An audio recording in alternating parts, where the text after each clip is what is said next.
ভাইরা আমার, আমাদের সমাজে বহুল প্রচলিত বহুল প্রতিষ্ঠিত কুসংস্কারগুলোর মধ্যে থেকে একটি হলো এটি যে মেয়ের বাবার বাড়ি থেকে রমজান আসলে ইফতারের বিভিন্ন আইটেমের জন্য ছেলে, ছেলের মা, ছেলের বাবা, ছেলের গোষ্ঠী, ছেলের বিভিন্ন মহিলারা, ওই ফ্যামিলির তারা অপেক্ষায় থাকে।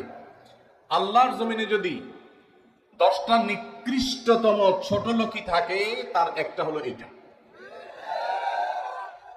যুবক ভাইরা, কোন যুবক হাত তুলে বলতে পারবেন যে আমার শ্বশুরবাড়ি থেকে রমজান উপলক্ষে এরকম কোন ভিক্ষাবৃত্তি আমরা করতে দেই নাই? বলতে পারবেন কেউ? দেখি কার কার বলতে পাঠা বলা আছে, হাত তোলেন। অনেক যুবক আছে, তারা বলে যে আমার শ্বশুরবাড়ির লোকেরা খুশি মনে দেয়।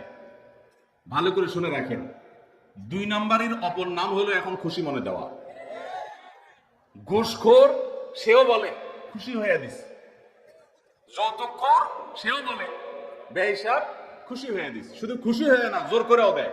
জোর করে দিবে না, কি করবে? তার মেয়েটার শান্তি দরকার তার। আপনি যদি বাপের বেটা হয়ে থাকেন, মুসলমানের সন্তান হয়ে থাকেন, বিনয়ের সাথে শাশুড়িকে বলবেন, শ্বশুরকে বলবেন, কোনো কিচ্ছু আমার এখানে পাঠাবেন না, পাঠালে আমি মনে কষ্ট পাবো, উল্টা পারলে আমি দিব। ভাইরা আমার, এই কুসংস্কার আমরা দূর করবো তো ইনশাআল্লাহ। খুশি মনে বলতে কোনো কিচ্ছু নাই, খবরদার। মেয়ে পক্ষ যদি ইফতার পাঠায়, ছেলে পক্ষ পাঠায় না কেন? মেয়ে পক্ষ যদি 2 আনা পাঠায়, ছেলে পক্ষ 4 আনা পাঠানো উচিত। অনেক মহিলারা আছে ফ্যামিলির, তারা খোঁচাখুচি করে বৌমাকে। আল্লাহ আমাদের এই কুসংস্কার থেকে মুক্ত থাকার তৌফিক দান করুন।